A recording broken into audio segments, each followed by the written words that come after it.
Merci beaucoup et merci à tous d'être là ce soir en nombre, en fin de journée comme ça. Euh, je ne vais pas vous faire un exposé académique parce que c'est pas mon style, je ne suis pas universitaire.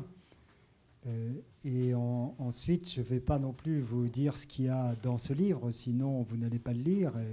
Et quand même, mon but, c'est de vous encourager à le lire. Donc je vais plutôt vous dire le making of, pourquoi j'ai écrit ce livre, et ensuite peut-être ce qui s'est passé après avoir écrit le livre. Et en introduction, vous dire d'où je parle, comme on disait jadis, pour que vous sachiez qui je suis.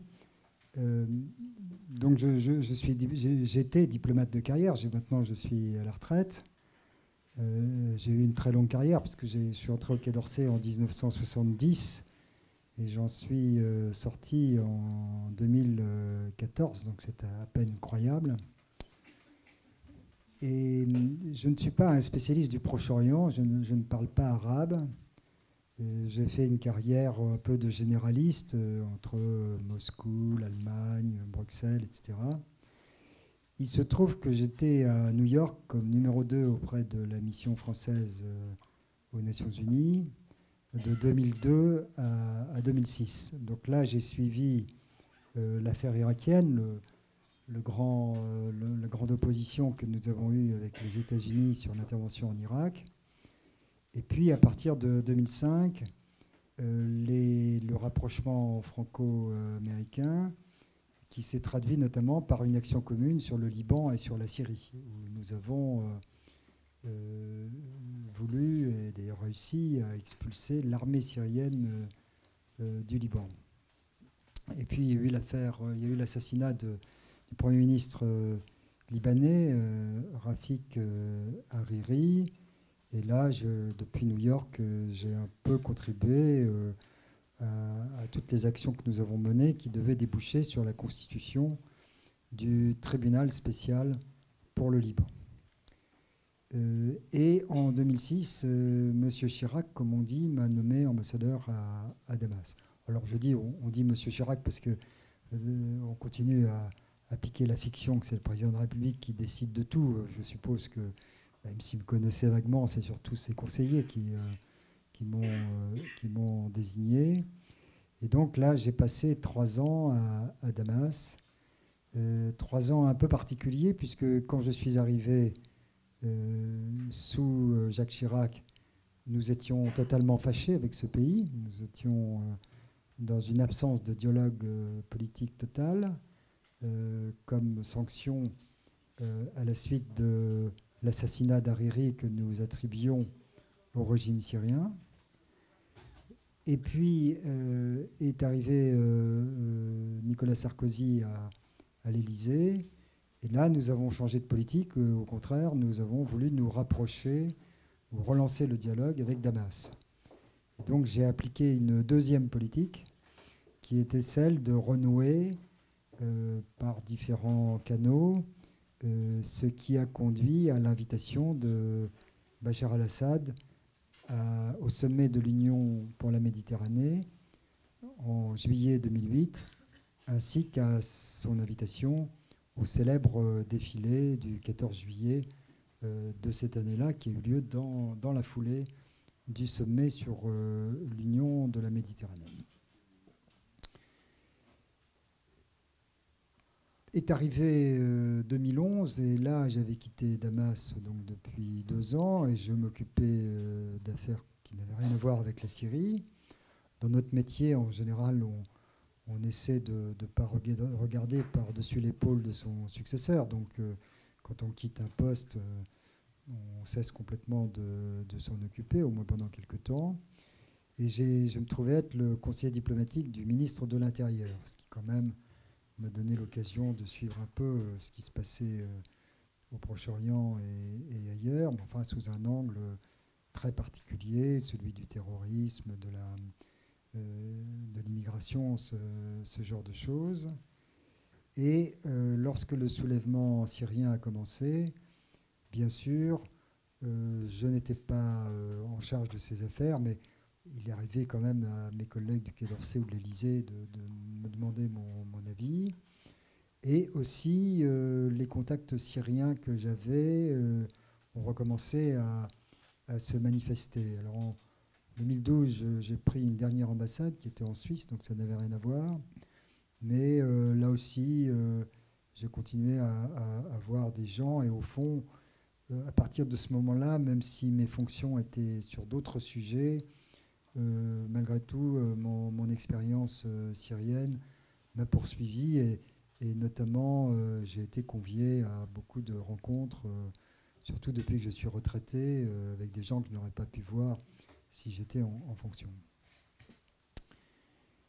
Au début de l'année, donc, j'ai décidé d'écrire ce bouquin. Et c'est peut-être ce dont je vais vous parler un peu, c'est pourquoi j'ai écrit ce livre. Qu'est-ce qui fait qu'à un moment donné, un diplomate se reprend la plume. Vous avez vu d'ailleurs, ils sont assez nombreux. C'est assez répandu parce que, en réalité, quand on est diplomate, on passe sa vie à écrire des télégrammes ou des rapports ou des papiers. Et donc, c'est assez naturel de s'exprimer par écrit. C'est aussi un exercice d'ascèse intellectuelle. Le fait d'écrire vous oblige à préciser votre pensée. Et là, j'ai eu en quelque sorte trois motifs, ou plus exactement trois déclics. Alors, il y en avait un qui était ce que j'avais vécu, c'est-à-dire mon appréciation du régime syrien, qui est un régime, on en parlait tout à l'heure, un peu opaque quand même, un peu mystérieux, et aussi le bilan de cette étrange double expérience d'absence de dialogue et au contraire de relance du dialogue. Ce qui n'est quand même pas complètement banal dans une carrière diplomatique, même si ça fait partie du métier. Hein. On fait ça comme on jouerait au bridge, donc on applique une politique, bien sûr. Et là, déjà des collègues m'avaient dit, mais tu devrais mettre par écrit pour les jeunes générations, etc. Vous voyez ce genre de pipeau qu'on joue à vos oreilles. Et j'étais quand même sceptique parce que je me disais, tout ça c'est loin, c'est un monde englouti malheureusement. Les deux tiers du paysage urbain syrien ont été détruits par les bombes. Ce pouvoir n'est plus ce qu'il était par définition. Donc pourquoi est-ce que je raconterais ces histoires qui n'ont plus grand sens aujourd'hui? Et c'est à peu près quand même à ce moment-là que la victoire ce qu'on appelle la victoire d'Assad s'est précisée, et qu'à nouveau, dans différentes capitales, est revenu le thème faut-il renouer avec Assad? D'ailleurs, dès mon retour de ma dernière ambassade, en 2014-2015, l'Élysée, le Quai d'Orsay me demandaient de temps en temps, tiens, le président ou le ministre se pose la question, est-ce que tu pourrais pas nous écrire un petit papier, faut-il renouer avec Assad, etc. Donc, quand c'est devenu vraiment plus insistant, je me suis dit quand même ça vaudrait peut-être la peine de transmettre une sorte, non pas de testament, mais en tous les cas de leçon de choses. Si vous voulez renouer, sachez à qui vous avez affaire. Et sachez que nous sommes déjà passés par là, avec M. Sarkozy. Et donc, dans ce livre, il y a un aspect qui est l'aspect retour d'expérience, où je décris le régime tel que je l'ai vu. Et encore une fois, je ne veux pas dévoiler la substance du livre, mais ce régime tel que je l'ai vu, c'est à la fois celui qu'on décrivait dans les bons ouvrages ou dans les bonnes notes, et en même temps pas tout à fait le même. Car c'est un peu le miracle de l'expérience, c'est que quand vous allez sur le terrain, vous découvrez quand même des choses. Ce n'est pas exactement ce qu'il y a dans les livres.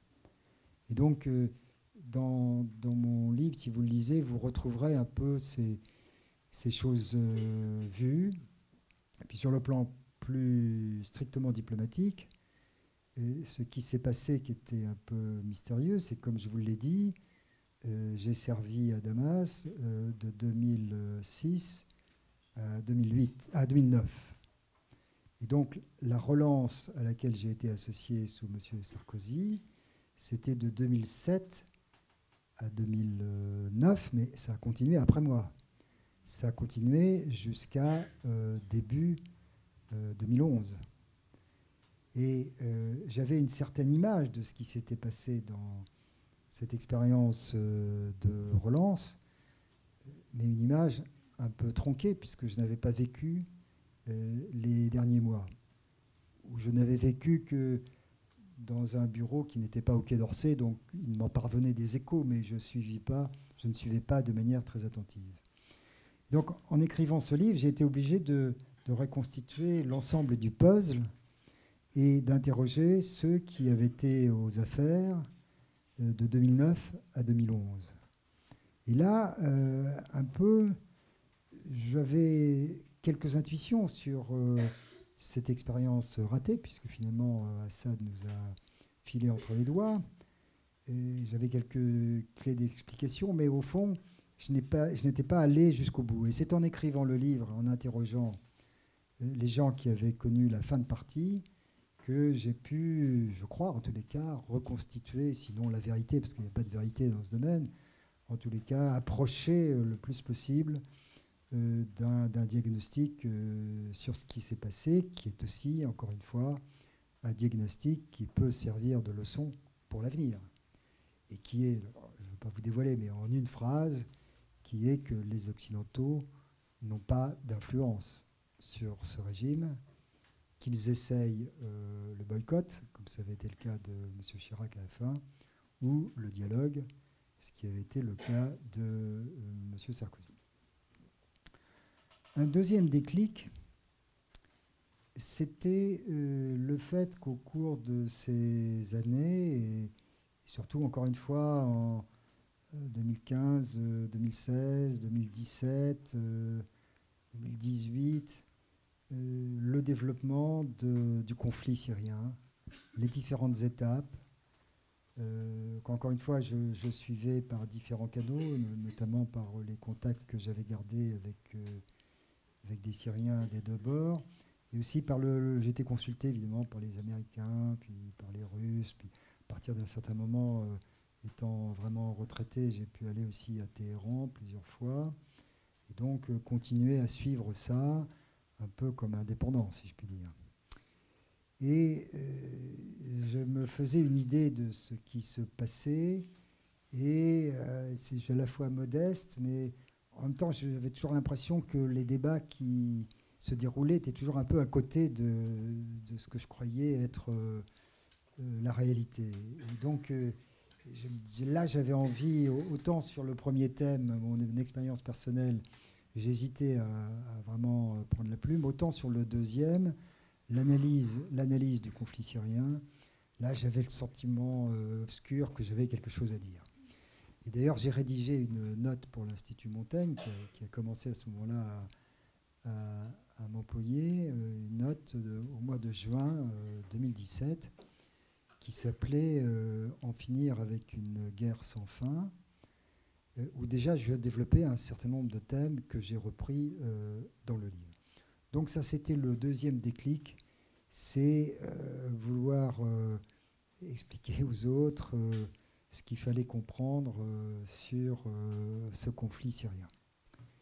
Et là, ma clé d'interprétation, c'est qu'on a assisté à une sorte de dialectique entre la nature du régime et un jeu d'intervention extérieure. Parce que très vite, cette guerre civile syrienne est devenue ce que j'appelle une guerre civile mondialisée, puisque Assad a bénéficié du soutien de l'Iran et de la Russie, puis d'autres pays ont aidé l'opposition, y compris les Occidentaux, puis les Russes sont intervenus, puis Israël, etc. Et là aussi, la grande leçon, c'est qu'il y a une interaction entre intervention extérieure et dynamique intérieure. Mais pour moi, la clé, c'est quand même les interventions extérieures, et plus précisément l'asymétrie entre les interventions extérieures, puisque vous avez d'un côté des gens qui ont vraiment aidé le régime, à fond et jusqu'au bout, les Russes et les Iraniens, et vous avez de l'autre des Occidentaux et leurs alliés régionaux qui ont été prudents, qui n'ont fait les choses qu'à moitié, et qui n'ont pas vraiment soutenu les groupes armés, d'autant plus qu'à partir d'un moment se greffe sur cette dialectique un autre élément qui est la montée en puissance des centrales terroristes, et notamment de Daesh. Et où là, les Occidentaux se détournent complètement de la guerre civile syrienne proprement dite pour se polariser exclusivement sur la lutte contre Daesh. Alors que les Russes, avec M. Poutine, font le calcul inverse. Ils laissent les terroristes, la lutte contre le terrorisme aux Occidentaux, et eux, ils se concentrent sur le sauvetage du régime Assad en bombardant la population civile. Donc ça, c'est le deuxième déclencheur de ce livre. Et il y en a un troisième qui est plus étrange, parce que les deux premiers ne m'avaient pas convaincu suffisamment pour que je me mette à écrire. Le troisième, c'est l'été dernier. Un peu curieusement, l'Institut Montaigne m'a demandé de coordonner une série de portraits, comme il y a, vous savez, les séries d'été estivales dans les journaux, qui étaient des portraits des méchants qui nous gouvernent. Et donc, ça a commencé par Poutine, évidemment, puis Orban, Erdogan, puis différents despotes arabes, Sisi, Abbès, MBZ, et ça s'achevait par Modi, Xi et naturellement Trump, qui était le couronnement de la série. Et je l'avais fait, moi j'avais fait le portrait d'Assad, bien sûr, et puis j'avais fait aussi le portrait d'Erdogan. C'était encore une fois plutôt pour amuser nos abonnés, mais ça a été pris très au sérieux, ça a eu beaucoup d'écho. Ça a suscité un débat. Il y a des gens qui nous disaient mais pourquoi vous n'avez pas mis Netanyahou, pourquoi vous n'avez pas mis un tel, etc. Et donc on a fait une deuxième série au moment de Noël avec 8 portraits supplémentaires, dont Netanyahou, Bolsonaro, Salvini, qui entre-temps était devenu une star, etc. Et vous savez, encore une fois, je ne suis pas un intellectuel, un universitaire, donc je réfléchis quand je suis obligé de le faire. Et là, cette série m'a beaucoup donné à réfléchir. Vraiment, encore une fois, ça a interloqué les gens. Et évidemment, là où ça se connecte avec mon expérience syrienne, c'est que le conflit syrien a joué un rôle important comme catalyseur de ce qu'on pourrait appeler la montée en puissance des nouveaux autoritaires. Pourquoi ? Parce que c'est grâce à la Syrie que Vladimir Poutine a acquis la stature qui est maintenant la sienne, au Proche-Orient certes, mais sur le plan international en général. Ça a été un booster fantastique de son prestige. Ensuite, ça a accentué ce qu'on appelle la dérive autoritaire de M. Erdogan, qui se serait peut-être produite de toute façon, mais malgré tout, la crise syrienne a posé à la Turquie des problèmes d'une gravité incontestable, qu'on ne peut pas comme ça supprimer d'un revers de la main. Et il se sentit menacé. Peut-être aussi a-t-il vu dans l'affaire, dans la menace kurde, une opportunité. Bref, ça a entraîné toute une dynamique interne au régime turc qui a fait de M. Erdogan un très bon candidat au statut de nouveau autoritaire. Et puis, par le biais des réfugiés et des attentats terroristes, ça a modifié la carte politique de l'Europe. Ça a affaibli Mme Merkel, ça a propulsé l'extrême droite dans d'autres pays, et notamment Kaczynski en Pologne, Orban en Hongrie, l'extrême droite autrichienne, puis les populistes en Italie. Et donc, l'affaire syrienne a joué un rôle de lampe de rancement pour un certain nombre de gens de ce courant. Alors, bien sûr, Xi en Chine aurait été Xi même sans la Syrie. Bolsonaro, probablement, etc. Donc, il ne faut pas pousser l'argument trop loin, jusqu'à l'absurde. Mais malgré tout, en tous les cas, pour la scène européenne et les parages de l'Europe, ça joue un rôle comparable, je vais lancer le grand mot, à la guerre d'Espagne pour la montée des États totalitaires. Voilà le troisième déclic. Et ça m'a poussé à écrire ce livre parce que là, je reviens à des questions plus personnelles. Ça bouclait la boucle de mon expérience personnelle. J'ai commencé ma carrière dans les années 80 sur ce qui était à l'époque le grand sujet pour un diplomate, c'était la relation Est-Ouest. Je m'occupais des affaires soviétiques au Quai d'Orsay, puis j'étais en poste à Moscou de 87 à 91, donc j'ai connu l'apogée de l'Union soviétique, la réunification allemande, puis l'écroulement de l'URSS. Et au fond, quand j'ai quitté Moscou, j'ai eu le sentiment que la science que j'avais acquise au cours des 10 années précédentes, c'était la soviétologie, la kremlinologie, était devenue une science morte.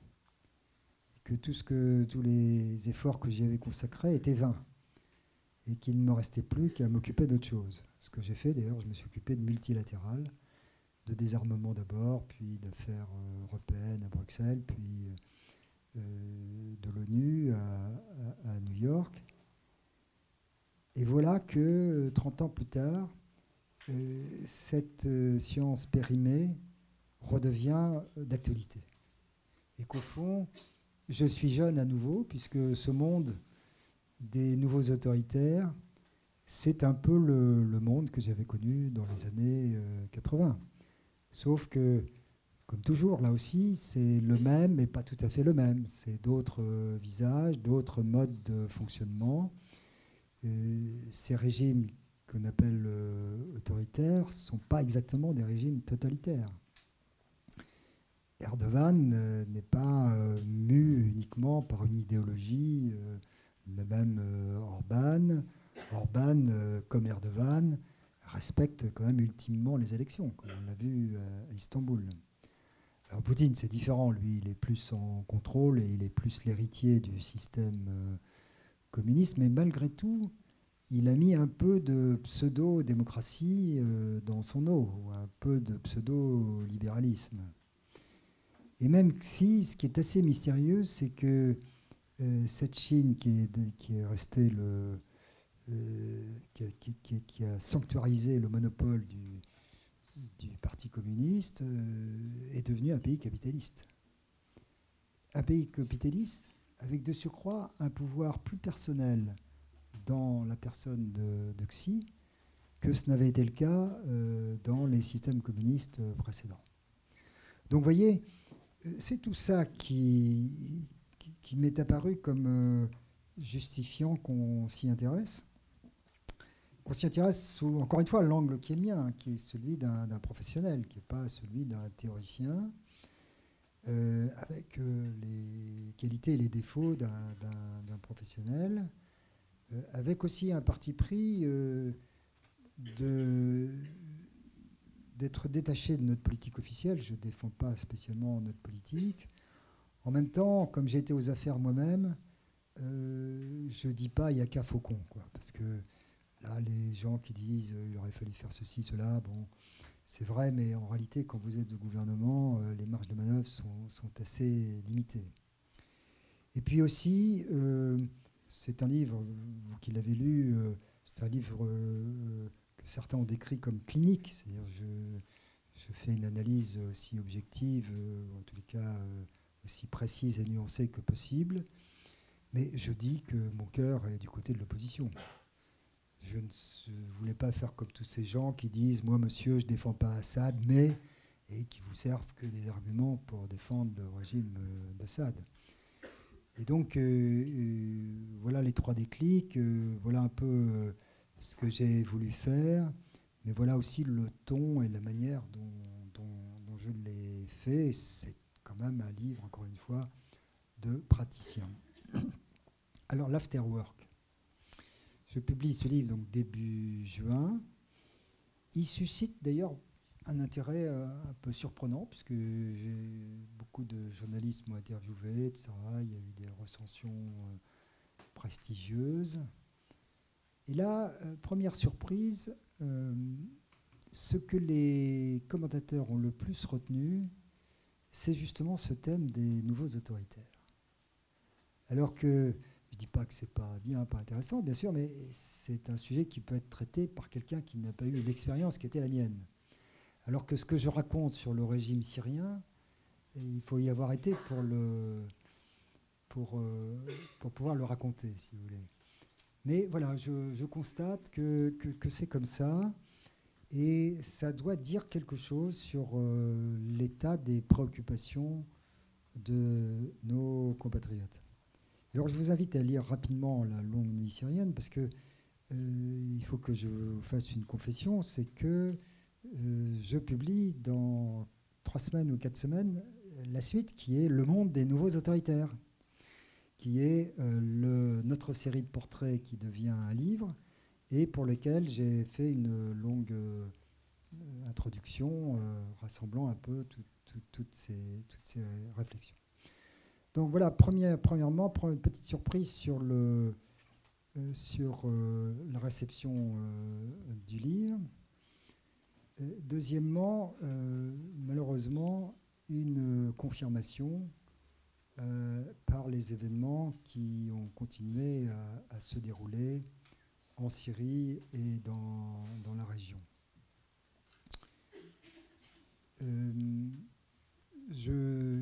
Dans ce livre, je fais le constat que la crise syrienne conduit à une défaite de l'Occident. Parce que ce sont les Russes qui ont gagné, les Iraniens, c'est le régime Assad, qui sont donc à des titres divers, je ne porte pas de jugement moraux, hein, ils ont le droit, hein, bien sûr, mais ce sont des adversaires de l'Occident et de la démocratie libérale. Et par ailleurs, une dimension sur laquelle je n'insiste pas, parce que c'est un livre dans lequel il n'y a pas de pathos, mais qu'il faut quand même avoir à l'esprit, c'est que le conflit syrien a marqué un recul absolument incroyable pour quelqu'un de ma génération de la protection des civils et des droits de l'homme.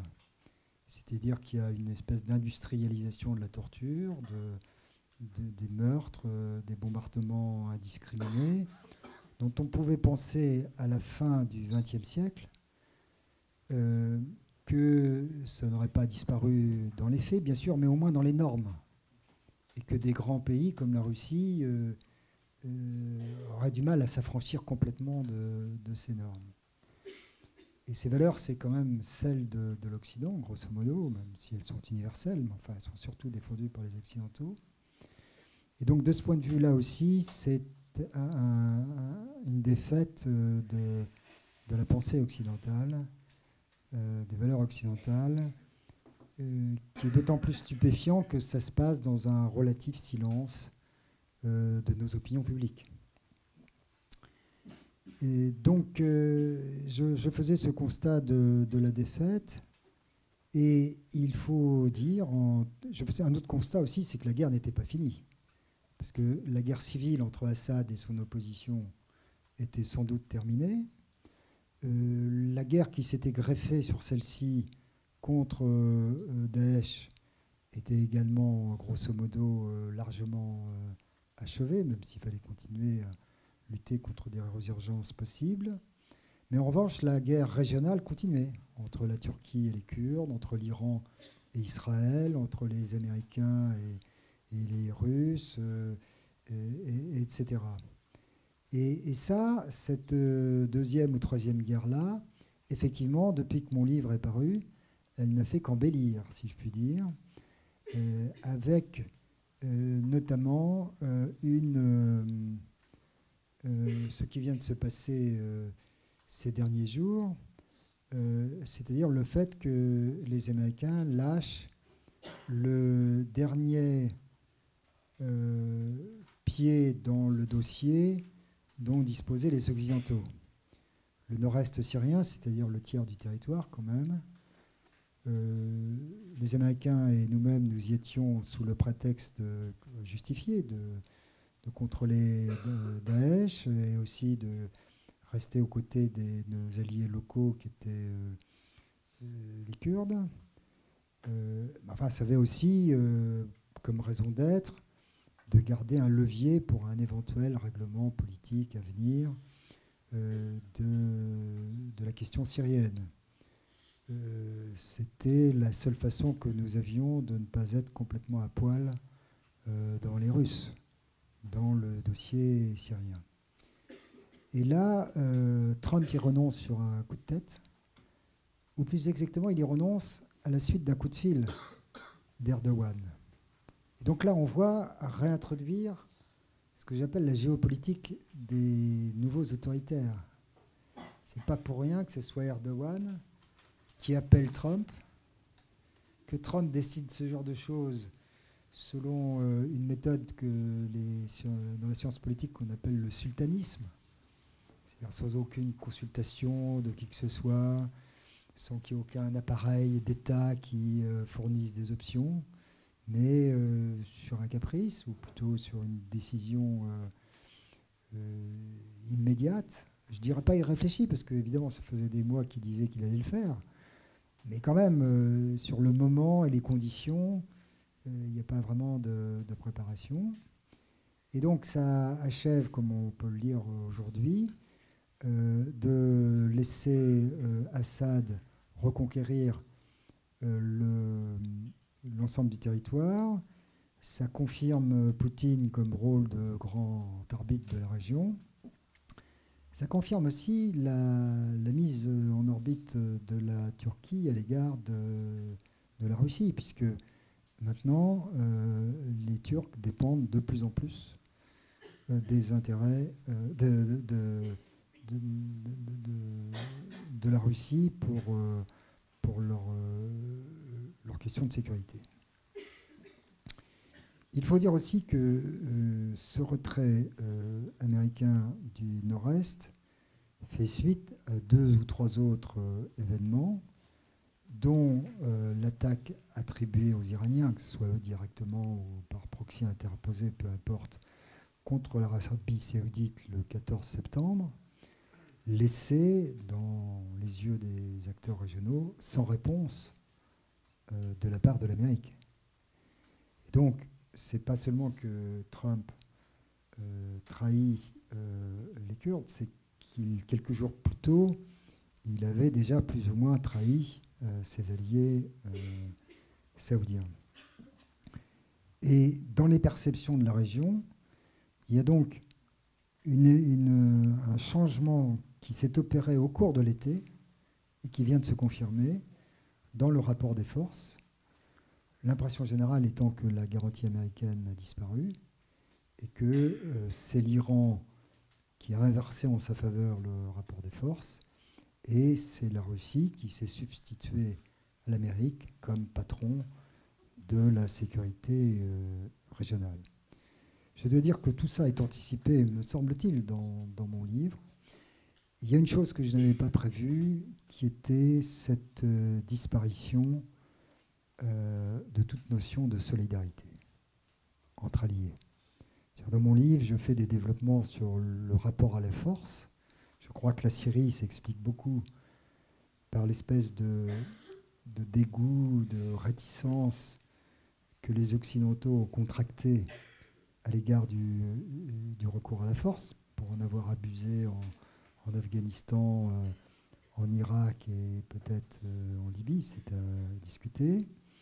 Et donc ça, je crois que je l'avais assez bien vu et c'était important pour moi. Mais je veux dire que ce qui est nouveau, si je puis dire, ou ce qui se confirme, ce qui était évidemment pas nouveau, c'était là en germe, mais ce qui vient de se confirmer, c'est que pour cette administration Trump, les alliances n'emportent pas d'obligation de solidarité.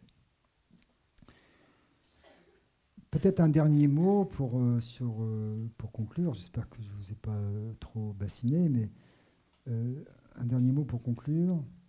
C'est un livre de diplomate et les éditeurs ont d'ailleurs sous-titré 10 ans de diplomatie impuissante. Ce qui est peut-être un peu excessif, etc. Mais c'est vrai que des bons lecteurs, d'abord, disent que dans ce livre, il y a une sorte de portrait en creux de ce qu'est qu'un diplomate, parce qu'on voit comment ça se passe dans la réalité des ambassades. Et puis, il y a le constat terrible que, effectivement, la diplomatie a été absente de ce drame terrible. Je dois dire que, là aussi je n'insiste pas, mais enfin c'est en filigrane, je n'ai jamais cru à ces gens comme Obama et d'autres qui disent c'est soit la diplomatie, soit le recours à la force. Et ce refrain qu'on entend tous les jours de la bouche de tous les ministres des Affaires étrangères, il n'y a pas d'option militaire. Évidemment, si, il y a des options militaires. Les Russes sont en train d'en faire la démonstration en Syrie, comme d'une certaine façon, les Israéliens en ont fait la démonstration vis-à-vis des Palestiniens. Et donc, pour moi, la diplomatie ne vaut que quand il y a un rapport de force qui permet aux diplomates de négocier. Ça n'a jamais été le cas dans le dossier syrien, parce que même si on va peut-être y revenir, on a un peu aidé l'opposition, mais on n'a jamais aidé suffisamment pour créer un rapport de force qui oblige Assad et ses parrains à s'asseoir autour d'une table de négociation. Et je crains que là, il va y avoir peut-être du blablabla autour du comité constitutionnel, etc. Mais à partir du moment où les Russes et le régime d'Assad et les Iraniens ont toutes les cartes dans leur jeu, ce que la communauté internationale peut faire de mieux, c'est de cautionner cette victoire et d'essayer de la qualifier à la marge. Mais il n'y a pas de vraie négociation au sens où il peut y avoir un vrai give and take, un vrai échange d'intérêts pour trouver une plateforme commune. Et donc, malheureusement, dans ce livre en filigrane, il y a à la fois la vraie passion qui est la mienne pour la diplomatie, parce que je crois que c'est un très grand métier que d'être diplomate, mais aussi la vraie tristesse que dans une affaire que je crois majeure, pour toutes les raisons que j'ai indiquées, c'est le rapport de force pur qui a joué, et que comme nous, occidentaux, nous français, nous européens, nous américains, nous n'avons pas joué ce rapport de force, nous n'existons pas diplomatiquement. Merci beaucoup de votre attention et donc à votre disposition pour continuer la discussion.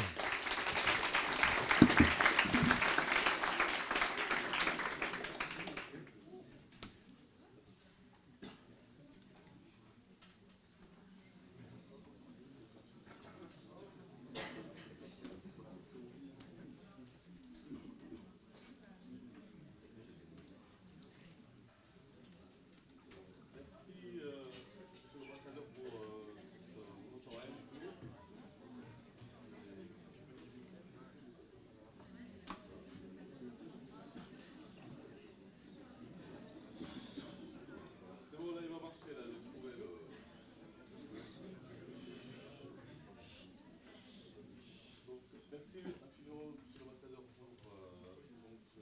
ça marche toujours pas? Là, ça a marché. Voilà. Donc, très bien. Donc, merci donc, pour cet exposé donc, riche et structuré. Et donc, je vais donner la parole à... Moi, j'ai une petite question que je vais poser à la fin, mais je vais quand même donner la parole aux étudiants qui veulent donc poser des questions. Je vois déjà une main se lever. On va commencer par le commencement. Donc, monsieur, je vous donne... Vous avez comparé la situation en Syrie à... Vous avez dit que c'était un peu une nouvelle guerre d'Espagne. Et justement, le fait qu'il y ait des volontaires étrangers dans plusieurs camps, je pense notamment en fait qu'il y a des chiites qui sont allés soutenir la Syrie, notamment des Iraniens, que du coup Daesh s'est beaucoup appuyé sur des combattants étrangers, et que même par exemple les réseaux kurdes se sont aussi appuyés sur des réseaux de volontaires étrangers, notamment français, au sein des brigades de solidarité pour le Kurdistan. Est-ce que du coup c'est vraiment, pour vous, c'est vraiment le conflit qui va annoncer, qui comme la guerre d'Espagne va annoncer quelque chose, pas une nouvelle guerre mondiale, mais une nouvelle crispation des tensions bien plus forte que ce qu'on avait avant? Ou est-ce que c'est un conflit parmi d'autres?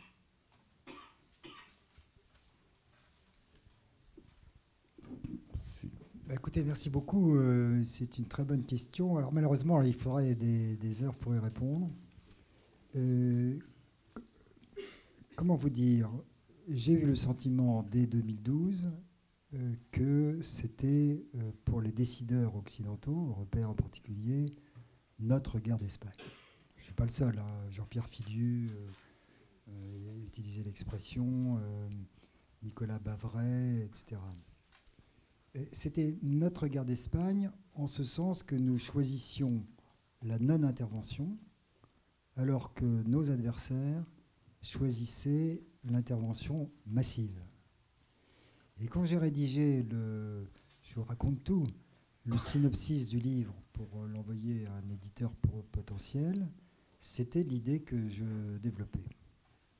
Et c'est ce qui a entraîné la conviction de l'éditeur. Et puis, au moment de rédiger, c'est pour ça qu'il faut toujours écrire, je me suis aperçu que c'était plus compliqué que ça. C'est plus compliqué parce que dans le cas de la guerre d'Espagne, si vous prenez la France, elle n'était pas intervenue du tout. Léon Blum avait des états d'âme et Cotte, qui était son ministre de l'air, a refilé quelques avions, mais ça durait très peu de temps. Et après, on a appliqué un vrai système de non-intervention. Tandis que les soviétiques soutenaient le camp républicain et surtout les Allemands et les Italiens soutenaient la rébellion franquiste. Et alors, donc c'est pas tout à fait la même chose parce que dans le cas syrien, on a quand même un peu aidé l'opposition. Alors à mon goût, pas assez, etc. D'autres disent mais si, trop, etc. Mais enfin, c'est quand même pas exactement la même chose. Mais par contre, là où je trouve il y a un parallèle presque effrayant, hein, c'est que le fait que nous n'ayons pas vraiment aidé l'opposition a fait que celle-ci a été prise en main par d'autres, par les islamistes ou par les États du Golfe, ou, alors évidemment, ils disent que c'est pas eux, mais les grandes familles, etc., des gens des pays du Golfe. Et ce qui fait qu'on n'a pas aidé l'opposition parce qu'on avait peur de filer des armes aux islamistes, grâce à quoi on a fait en sorte que l'opposition a été complètement dominée par les islamistes au bout d'un moment. Et c'est ce mécanisme que je décris dans mon bouquin. Et là, le parallèle avec la guerre d'Espagne, c'est que comme on n'avait pas aidé le Front populaire, celui-ci a été aux mains des Soviétiques. Des Soviétiques qui ont transféré dans la malheureuse Espagne leur propre querelle anti-trotskiste, etc. Enfin, les trucs à la con qui n'avaient rien à voir avec la défense de l'État républicain en Espagne. Et donc, nous, il s'est produit un peu la même chose. Le combat de l'opposition syrienne, au bout d'un certain moment, n'est plus devenu un combat dans lequel nous pouvions nous reconnaître. C'est ça. Et là, ce qui se passe avec les Turcs qui ont des supplétifs de l'armée anti-Assad syrienne, en réalité, c'est des mercenaires dévoyés, quoi, qui ne représentent plus ce qu'était au départ l'esprit du soulèvement syrien. Donc voilà un peu pourquoi c'est difficile à manier et pourquoi en même temps c'est très important, plus ce que j'ai dit tout à l'heure, c'est-à-dire le parallèle incroyable de la montée des États autoritaires qui fait écho à la montée des États totalitaires dans les années 30. Maintenant, vous soulevez un autre aspect de la question qui est intéressante, c'est est-ce que ce modèle de guerre civile qui dégénère en guerre globale, avec effectivement des volontaires étrangers qui viennent dans tous les camps, est-ce que ça va se reproduire? Honnêtement, j'en sais rien. Justement, Bavray dit que c'est le modèle de l'avenir. Moi, je serais plus prudent. Dans le cas des soulèvements qui se produisent en ce moment, est-ce qu'il y a des volontaires qui viennent au Soudan, dans un camp, dans un autre? Pas vraiment. Au début du soulèvement soudanais, il y avait un peu de ça dans la mesure où les États du Golfe défendaient manifestement certains clans contre d'autres, etc. Mais aujourd'hui, ça a l'air d'évoluer autrement. Donc, c'est une question très importante, vous avez raison. Est-ce qu'on peut dire qu'il y a un modèle qui s'est créé, qui va faire précédent? Moi, je ne suis pas capable de le dire. Bien, merci, monsieur.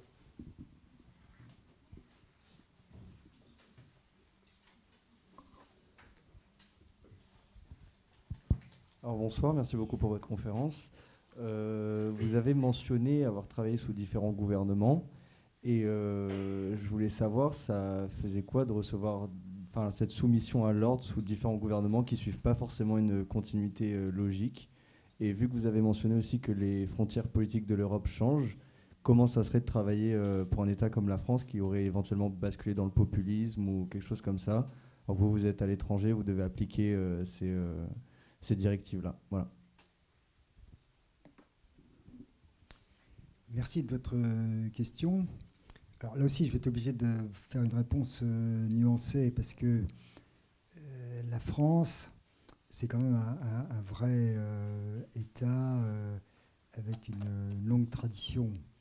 Et donc le président de la République, c'est pas comme Trump, il ne peut pas du jour au lendemain changer de pied, imposer une ligne, etc. Ça lui arrive de changer de pied et de vouloir une ligne, mais là les fonctionnaires disent oui, monsieur le président, mais ça arrange pour que dans la mise en œuvre, en réalité, on ne s'éloigne pas tellement de la ligne traditionnelle.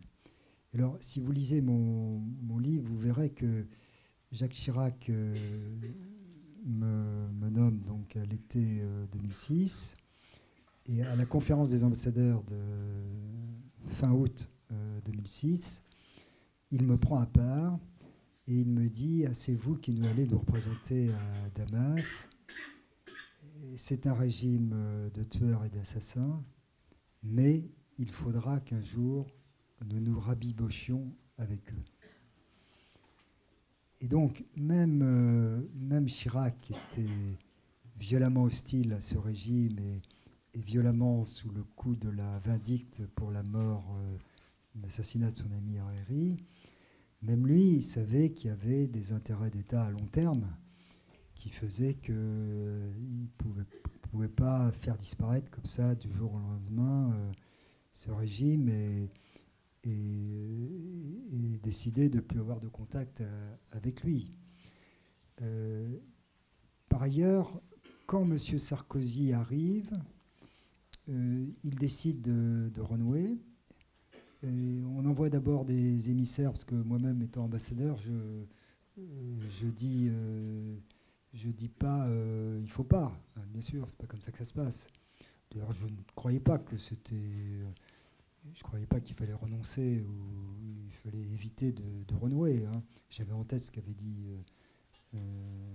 Chirac, mais je disais il faut renouer par tel et tel canal, de telle ou telle manière, par tel ou tel en visant tel ou tel objectif. Vous voyez, C'est comme ça que ça se passe. Et le Quai d'Orsay, Moulinet, alors on avait des réunions soi-disant stratégiques pour dire ce qu'on allait suggérer au président de la République. Et puis assez vite, ce qui est apparu, c'est qu'on avait une préoccupation qui était le Liban, qui était la stabilité du Liban. Et là, le point de cristallisation, une fois de plus, c'était l'élection du président de la République libanaise. Et les premiers sondages qu'on avait faits vis-à-vis du régime Assad se sont révélés sans lendemain. Les Syriens n'ont pas donné suite. Parce que là aussi, c'est une chose intéressante, c'est qu'il ne suffit pas de dire « Ah tiens, on va se rabibocher avec Assad ». C'est pas le type d'homme ou le type de régime qui se jette à votre cou. Lui, il nous a laissé venir. Et au fond, si j'osais une comparaison, c'est un peu ce qui se passe maintenant avec Poutine. Il ne suffit pas de dire ah bah tiens, on va relancer le dialogue avec Poutine. Poutine dit oui, qu'est-ce que vous avez à proposer? Et donc, les premiers signaux que nous avons adressés sont restés sans réponse. Ce qui fait que Sarkozy a décidé d'envoyer son bras droit, Claude Guéant, secrétaire général de l'Élysée, mais seulement au mois d'octobre-novembre de 2007. Et là, s'en est suivi plusieurs tractations, visites, négociations, où, il faut dire les choses simplement, Assad et ses gens nous ont menés par le bout du nez, quoi. Ils nous ont menés en bateau. Ce qui fait que fin décembre 2007, nous en étions venus à défendre au Liban le candidat souhaité par les Syriens comme président de la République, et eux continuaient à mettre des bâtons dans les roues pour faire monter les enchères, pour demander plus. Et là, Sarkozy a compris, il faut le reconnaître, et a décidé à nouveau d'interrompre le dialogue. Ce qui fait que vous voyez, c'est pas on change de ligne, est-ce que vous êtes obligé d'obéir aux ordres, c'est en réalité vous collaborez, vous exécutez, vous contribuez, et puis à un moment donné, la réalité oblige le pouvoir politique à modifier le cap. Et ce n'est qu'en mai 2008 que les Syriens ont signé avec d'autres l'accord de Doha sur le Liban, et moi-même, à vrai dire, je dois dire, je l'avoue, je le confesse, depuis Damas, je disais à Paris, bon, ils ont fait ce que nous attendions d'eux, c'est-à-dire contribuer à la stabilité du Liban. Il n'y a plus de raison maintenant de chercher à les isoler. C'est normal maintenant de rétablir le dialogue. Sarkozy, qui avait été un peu échaudé par l'épisode précédent, a mis un peu de temps à se réajuster, mais là, il y avait un autre événement qui était le sommet de Paris sur la Méditerranée, l'Union sur la Méditerranée. Donc là, c'était quand même plutôt utile qu'il soit là. Et donc, on a fait les ouvertures nécessaires. Donc, pour l'instant, la République dans laquelle nous vivons, c'est celle-là. C'est-à-dire une République où le pouvoir politique, naturellement, donne des impulsions, peut changer d'orientation, naturellement, où d'ailleurs le président est, comme vous savez, il y a le domaine réservé, etc. Il a une certaine latitude, le Parlement n'a pas grand-chose à dire. Mais malgré tout, le service de l'appareil de l'État existe et continue à copiloter, alors à des degrés divers, mais copilote plus ou moins avec le président de la République. C'est ce que celui-ci a dénoncé en parlant d'État profond, ce qui est une nouveauté. Et par ailleurs, c'est sûr que si on avait un chef de l'État qui changeait complètement de nature, qui, comme vous avez prononcé le mot populiste, donc qui serait en rupture avec nos traditions, qui voulait sortir de l'Europe, des choses comme ça, là, ce serait un saut dans l'inconnu. Je ne sais pas ce qui se passerait, parce que pour l'instant, il faut être franc, quand on fait la révolution avec M. Macron, on porte au sommet de l'État un inspecteur des finances, quoi. Et puis celui-ci prend comme Premier ministre un conseiller d'État. Donc ça reste des révolutions assez contrôlées.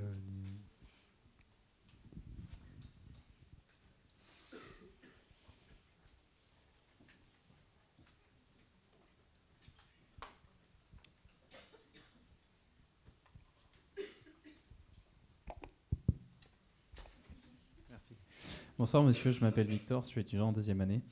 Je voudrais vous poser la question suivante.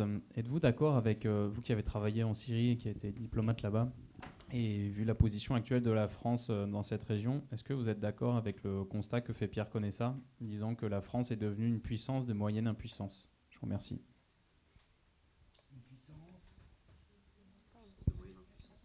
Une puissance de moyenne impuissance. C'est le constat de Pierre Conessa.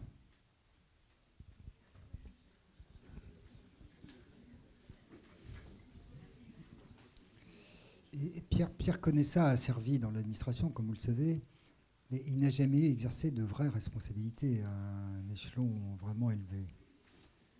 Et je suis plus légitimiste que lui. C'est-à-dire que moi, je ne crois pas, si vous voulez, qu'on pouvait, comme lui le croit, ou d'autres, que nous, Français, on pouvait dire, oui, finalement, Assad va gagner, on se rallie à Assad. Ou on va temporiser, on ne va pas fermer l'ambassade, etc. Et je sais que François Fillon disait des choses comme ça, il faut s'allier avec Staline, je ne sais pas quoi. Mais quand vous êtes président de la République, vous êtes l'héritier du pays des droits de l'homme. Et vous ne pouvez pas, du jour au lendemain, d'ailleurs même Macron, je ne sais pas si vous vous souvenez, quand Macron est arrivé à l'Élysée, il a fait une interview aux journaux francophones, dont Le Figaro, où il disait, bon, Assad, mais personne ne m'a présenté de successeur légitime. Et donc il impliquait que, après tout, on pouvait vivre avec Assad. D'ailleurs, il se trouve que avant qu'il soit président de la République, j'avais eu cette conversation avec lui, et il me disait, mais bon, pourquoi faire tomber un dictateur si on n'a pas d'alternative? Vous voyez, tout ce courant de pensée, j'en comprends la logique, et je ne dis pas que je veux dire, ça peut se soutenir, mais ce n'est pas le vrai réalisme. Parce que le vrai réalisme, c'est que quand vous êtes à l'Élysée, vous êtes l'héritier de quelque chose qui vous dépasse, et dans lequel, notamment, les droits de l'homme existent. Donc vous ne pouvez pas, du jour au lendemain, décider que vous allez soutenir un dictateur sanguinaire. Alors, on pouvait dialoguer avec Assad en 2007-2008, parce qu'il avait du sang sur la main, mais ça restait dans des proportions habituelles. Maintenant, il est devenu un criminel de masse. C'est pas lui qui a tué 600 000 Syriens, bien sûr, mais c'est sous sa responsabilité. C'est quand même sous sa responsabilité. Donc moi, je crois que, si vous voulez, même si Fillon avait été élu et qu'il avait pris Hubert Védrine comme ministre des Affaires étrangères, il aurait fait quelques déclarations du genre de celles de Macron au début. Il aurait certainement utilisé un ton différent que Fabius, naturellement, un ton beaucoup moins lyrique, beaucoup moins moralisateur, etc. Mais la substance de notre politique n'aurait pas été très différente. Est-ce que la France a perdu toute influence au Proche-Orient? Je vais vous dire, l'histoire dure longtemps. Actuellement, Poutine a gagné. Mais une fois qu'il a gagné, il faut qu'il gère ses conquêtes. C'est là que les difficultés vont commencer. Je voyais quelqu'un qui disait que l'Iran a été génial pour accroître son influence dans la région, par exemple au Liban. Vous voyez ce qui se passe au Liban. Maintenant, quand il s'agit de gouverner, c'est plus compliqué, si vous voulez, pour le Hezbollah. Et donc, moi, je pense que nous entrons dans nous avons connu une décennie qui était la crise de la démocratie libérale, qui s'est ajoutée au rééquilibrage des forces. Vous aviez, dans le monde, vous aviez les années 90 qui étaient les années de l'unipolarité américaine. Donc effectivement, les Américains croyaient qu'ils pouvaient tout se permettre, ce qui les a conduits à faire des erreurs. Et de toute façon, dans les années 80, ça s'est rééquilibré sur le plan économique avec le phénomène des pays émergents, qui, grâce à la globalisation, ont commencé à rééquilibrer les Occidentaux, à tel point que maintenant, l'Occident ne représente plus que 40% du PIB global. Et puis, s'est ajouté à cela cette crise multiforme des démocraties libérales, qu'on peut appeler les populistes ou d'autres, selon les pays, mais qui fait que nous sommes au plus bas. Et donc, au Proche-Orient, effectivement, ça se traduit par un effacement, moins de la France d'ailleurs que de l'Europe. Mais je crois que ça ne va pas durer éternellement. Je crois que le modèle autoritaire commence à entrer en crise et que maintenant on va assister à la crise des systèmes autoritaires. Je crois d'ailleurs que face à cette crise des systèmes autoritaires, la carte à jouer, c'est celle des sociétés civiles. Et que pour ça, pour les sociétés civiles, les Européens et l'Union européenne elle-même est moins mal placée que la Russie. Parce que la Russie, ce n'est pas elle qui va assurer la reconstruction ou le développement dans un certain nombre de pays. Ça ne peut être fait que par l'Union européenne qui a à la fois les fonds, l'expertise, la technologie, les capacités économiques. Les Américains, ça ne les intéresse pas.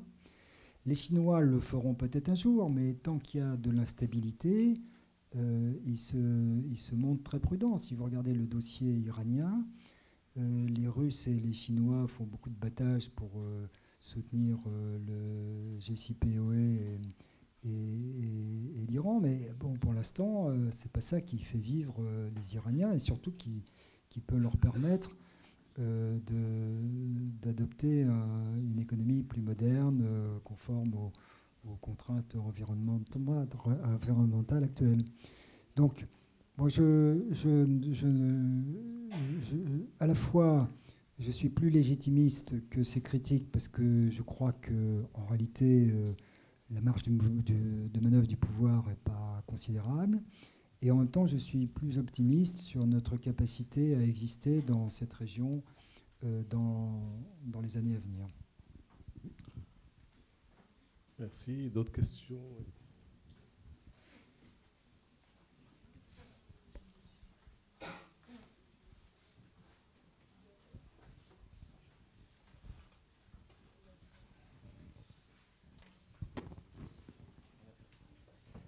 Donc déjà, merci pour votre conférence. Du coup, je suis étudiant en relations internationales en 2e année à l'IDERI. Et au vu de l'actualité, il y a une question que je me pose depuis quelques temps. C'est est-ce qu'il est possible de continuer, ou possible, ou bon, moral, ou même pragmatique, je vous laisse le choix du mot, pour des démocraties occidentales, de continuer le dialogue, et je dirais même d'une certaine manière de tolérer des relations de quelque nature qu'elles soient, avec des régimes politiques dont les actions s'opposent fondamentalement aux actions et aux valeurs que nous aspirons à défendre. Donc ça rejoint un peu les questions précédentes. Et une deuxième question, est-ce que vous considérez que l'abandon de la part de l'État français et de l'Union européenne de nos alliés kurdes dans le nord de la Syrie, dans le Rojava par exemple, on peut considérer ça comme une faillite morale de la part de notre État et même de l'Union européenne? Je vous remercie. Alors, si vous voulez, sur les Kurdes, soyons clairs, hein, il n'y a pas de journaliste, la personne ne va me citer. Soyons clairs, en France et dans beaucoup de pays, il y a une sorte de romantisme pro-kurde qui est quand même un peu décalé avec les réalités. Les Kurdes, c'est une société très patriarcale. Le PKK, dont le PYD est une filiale en Syrie, c'est quand même un système, enfin c'est une organisation avec une matrice stalinienne qui parfois s'est mélangé d'islamisme quand c'était à la mode, mais fondamentalement c'est quand même un mode de fonctionnement qui est tout sauf démocratique. Effectivement, il y a des jeunes femmes en treillis, et ce qui nous plaît beaucoup, mais ces jeunes femmes, ensuite, elles ne peuvent pas se marier, parce que comme la société est patriarcale, en réalité, la vie est difficile pour elles. Donc, Et par ailleurs, s'ils sont alliés avec nous, c'était pas pour nos beaux yeux, hein, c'était quand même parce qu'ils y trouvaient un intérêt dans leur cause. Il ne faut pas oublier que le PYD n'a jamais rompu avec Damas, avec le régime de Damas. Il m'est arrivé, puisque je suis retraité, de rencontrer des gens du PYD, très, très militants, très bien organisés. Enfin, ils me rappelaient un peu les léninistes de ma jeunesse.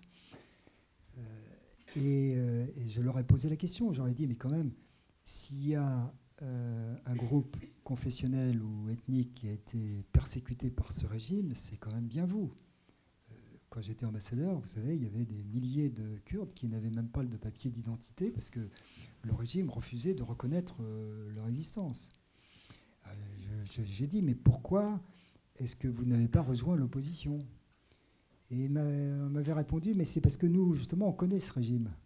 On sait à quel point il est cruel, et donc on pense que ce n'est pas notre intérêt de nous opposer frontalement. Notre intérêt, c'est plutôt d'essayer de tirer profit de la situation pour acquérir le maximum d'autonomie possible. Donc voilà, si vous voulez, premier point, il faut avoir une vue quand même un peu réaliste de ce que c'est que nos alliés kurdes syriens. Alors je m'empresse de dire tout de suite que naturellement, nous sommes impardonnables de les abandonner. C'est-à-dire qu'à partir du moment où on s'allie avec qui que ce soit, il faut tenir ses obligations de solidarité et que ça, nous allons le payer très cher. Si vous voulez, le prestige de Poutine dans la région, il vient d'abord du fait que lui, il soutient ses alliés et il ne change pas d'avis. Donc là, le fait que nous ne soyons pas capables de soutenir les gens avec lesquels nous sommes alliés, encore une fois, c'est très très mauvais pour la crédibilité américaine et occidentale en général. Maintenant, le deuxième point, c'est que derrière cette question, il y a une question plus profonde, qui est celle que tous les arabistes du Quai d'Orsay et d'ailleurs disaient depuis le début, attendez, si vous voulez des troupes locales pour lutter contre Daesh, il faut prendre des Arabes. Il faut prendre les éléments de l'armée syrienne libre qui existent encore, les armer, les équiper, etc.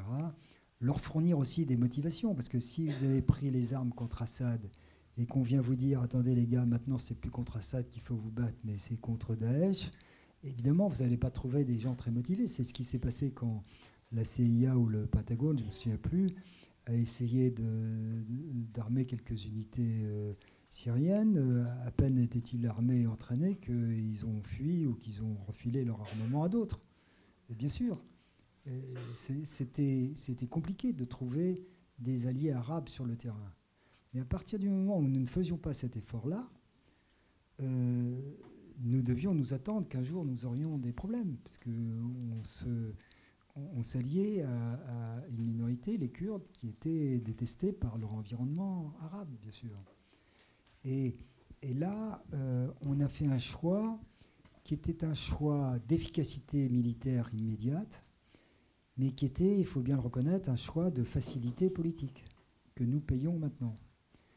Est-ce que, puisque vous êtes encore étudiant, vous pouvez vous poser des questions plus fondamentales que moi, est-ce que derrière ce genre de choix, il n'y a pas des relents de culturalisme de mauvais aloi? Nos pays, notre pays est un pays laïque, il n'y a plus beaucoup de gens qui vont à la messe, etc. Mais les cadres de l'armée sont restés tout à fait imprégnés de la mentalité des officiers catholiques jadis, du Levant, qui ne juraient que par les minorités. Et donc, dans la culture coloniale, il y a les races de seigneurs, c'est les races guerrières, comme on dit, et les autres. Donc, de même que les Anglais avaient leurs Gurkhas, nous, on avait nos Tchétchènes et nos Kurdes, si vous voulez. Et en France, ça existe encore beaucoup. Sans parler des chrétiens d'Orient, dans dans les salons parisiens, on dit « Ah oui, monsieur, vous avez raison, les libertés, les droits de l'homme, la révolution, oui, peut-être que c'était bien l'opposition syrienne. » Mais quand même, les chrétiens d'Orient, Assad protège les chrétiens. Et puis ces Kurdes sont tellement fantastiques, ces Kurdes, reçus à l'Élysée régulièrement avec des photos magnifiques, encore une fois, des jeunes femmes en treillis, etc. Mais bon, le fait est que c'est quand même tout ça qu'aujourd'hui nous payons, parce que on a jugé que c'était impossible ou trop compliqué d'armer des troupes locales arabes pour lutter contre Daesh. Alors il faut dire aussi, pour être honnête, que les Turcs ne nous ont pas facilité les choses, parce que comme c'était quand même pas évident dans ce pays en plein chaos d'avoir une opération consistant à monter des troupes alliés arabes contre Daesh, etc. Et c'était assez naturel de la part de nos appareils militaires de passer par notre allié au sein de l'OTAN, qui est la Turquie. Et là, les Turcs disaient oui, on va s'en occuper, on a des solutions, etc. Mais bon, les négociations techniques qui ont eu lieu pendant des mois avec la Turquie ne sont pas parues satisfaisantes à nos chefs militaires. Et donc, à un moment donné, oui, la décision a été prise de jouer la carte des Kurdes syriens. À mon avis, ce n'était pas une décision optimale. Est-ce qu'elle était inévitable? Peut-être, je n'en sais rien. Honnêtement, seuls les gens qui étaient en place, qui ont pris la décision, pourraient le dire, ou les historiens. En même temps, maintenant, ça nous a mis dans la situation dans laquelle nous sommes. Et là, nous sommes impardonnables de lâcher les Kurdes. Ça, c'est incontestable. D'autant plus que je fais partie des gens qui croient, mais bon, c'est une petite minorité, qu'il était possible, à un moindre coût, de rester dans le nord-est syrien et d'avoir une vraie négociation avec ces Kurdes, pour leur expliquer qu'ils étaient très gentils, mais que malheureusement, ils étaient perçus comme posant une menace existentielle à l'égard de la Turquie. Et donc, d'avoir avec eux ce type de négociation où on leur demandait des gestes pour calmer les préoccupations turques. Et si on faisait ça, et quand même ils dépendaient de nous entièrement, hein, et donc leur tordre un peu le bras, c'était pas si insurmontable que ça. Si on faisait ça, on pouvait faire ce que Poutine est en train de faire, c'est-à-dire une sorte de solution de compromis entre les Kurdes et les Turcs. Et c'est tout ce travail politique et politico-militaire, diplomatique, qui aurait paru élémentaire au XIXe siècle ou au début du XXe siècle. C'est comme ça qu'on pratiquait au Maroc, c'est comme ça que les Britanniques pratiquaient dans la terre entière. C'est ça que les Occidentaux ne sont plus capables de faire aujourd'hui.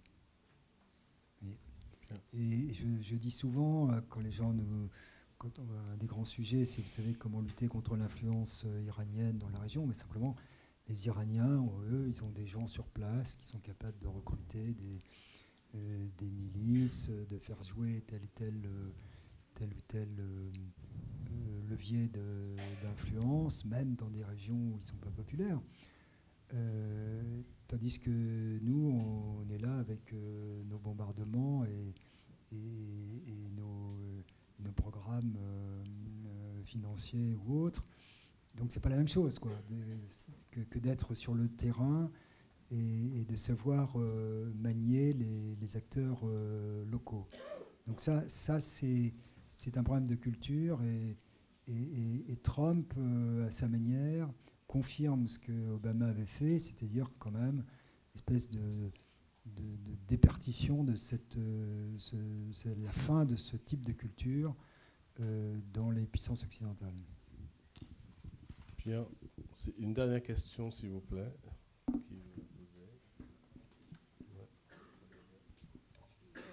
Pardon. Vous aviez dit que Rojava a un système patriarcal, mais moi, tous les reportages que j'ai vus disent que le Rojava a un système de fédération démocratique qui est basée sur et qui implémente une politique laïque, en fait, et qui sont fondés sur des principes de démocratie et qui a une égalité des sexes. Alors, j'essaie de comprendre d'où vient la notion qu'ils ont une patriarchie. C'est très simple, ne croyez pas les reportages. D'ailleurs, ils sont tous faits par des gens qui sont acquis à la cause kurde. Entendons-nous bien, hein, moi je ne suis pas contre la cause kurde, comme tout le monde. Il y a des photos, il y a des interviews, il y a des documentaires. Oui, il y a beaucoup oui, mais c'est toujours dans le même sens. Là où le PYD, parce que c'est pas vraiment les Kurdes, c'est ça le problème, c'est que les Kurdes, ils sont... Voilà, il y a plusieurs ethnies, ils parlent plusieurs langues, c'est un peuple que, comme tous les peuples, qui a ses qualités, ses défauts, qui a beaucoup de qualités, de dignité, de courage, etc. Moi aussi, je suis pro-kurde, si vous voulez, mais le fait est qu'ils ont été pris en main, comme c'est souvent le cas dans les mouvements de libération nationale, ils ont été pris en main par une organisation, le PKK, en Syrie, une filiale de PKK, le PYD, qui ne fonctionne pas de manière démocratique. Ça, c'est pas vrai. Les cadres sont des cadres internationaux qui sont basés à Kandil. Quand ils s'installent quelque part, effectivement, ils créent des comités pour donner l'impression d'inclusivité, mais ils n'acceptent pas des élections libres. Ils ont chassé les autres organisations kurdes. Ils ont fait en sorte de chasser la classe moyenne, parce que quand vous êtes petit commerçant, quand vous êtes mécanicien, etc., vous ne pouvez pas vivre sous ce système qui est un système d'inspiration socialiste, en réalité, modernisé, parce que Öcalan est un type très, très intelligent, etc. Mais en réalité, c'est une organisation de type totalitaire. Vous voyez ? Et encore une fois, c'est pas anti-kurde ce que je dis. Hein. Les Kurdes eux-mêmes, ils sont très sympathiques, comme sont très sympathiques d'ailleurs beaucoup de Syriens ou beaucoup d'Iraniens, beaucoup d'Irakiens. C'est pas ça le problème. Le problème, c'est que leur cause est canalisée par une organisation qui n'est pas celle que décrivent ces reportages. En Turquie, il faut savoir que, vous savez, il y a beaucoup de Kurdes. La moitié d'entre eux votent AKP. Hein, c'est pas un peuple kurde complètement unanime contre le pouvoir d'Ankara. C'est plus compliqué que ça. Il y a effectivement une partie des Kurdes qui sont pro-indépendance et qui militent dans le PKK, mais c'est pas tous les Kurdes turcs. Je dois dire que parmi les nombreux drames, là vous commencez à vous lasser, mais je vais terminer. Hein. Parmi les nombreux drames du conflit syrien, il y a cette affaire kurde. Parce que, comme vous le savez, Erdogan avait été le premier homme d'État turc à engager un vrai dialogue avec les Kurdes. Il leur a fait pas mal de concessions. Puis est arrivé Daesh et Kobané. Et Kobané, ça a été une victoire hyper médiatisée qui a tout changé, qui a changé les imaginaires. C'est-à-dire que Erdogan a très mal réagi, il s'est braqué contre les Kurdes, et il a, quelques mois ou quelques années plus tard, il a relancé le conflit civil à des fins de politique intérieure tout à fait odieuses. Mais de leur côté, les jeunes Kurdes, moi j'ai connu des jeunes Kurdes à Diyarbakir en 2007-2008, ils n'avaient plus envie de se battre. Et pour les mères de famille kurdes, c'était fini l'époque où on était fiers d'avoir des fils qui allaient au combat et qui mouraient pour la cause. Tout ça était fini. Erdogan avait obtenu, grâce à ce dialogue politique, que les Kurdes se satisfassent d'avoir des radios dans leur langue, des écoles dans leur langue. Et on pouvait voir se dessiner un apaisement. C'est Kobané, la façon dont ça a été médiatisé, dont nous avons mal joué cette affaire, qui a dramatiquement modifié les imaginaires. Et à partir de là, les Kurdes syriens et autres, y compris en Irak, ce qui s'est passé avec le référendum, se sont imaginés que l'horreur était venue, si vous voulez. provoquant naturellement la réaction inverse de tous les États et pays de la région. Et là, dans leur malheur, les Kurdes le malheur suprême des Kurdes, c'est d'avoir des mauvais amis en Occident, des gens comme Kouchner ou d'autres qui leur ont dit allez-y, allez-y, c'est le moment, le référendum, allez-y, ça. Et ça se termine malheureusement très mal pour eux. Donc je crois qu'il ne faut pas croire les reportages et il faut avoir une vision beaucoup plus lucide des réalités de cette région. Merci, monsieur l'ambassadeur, pour cette conférence et merci à tout le monde.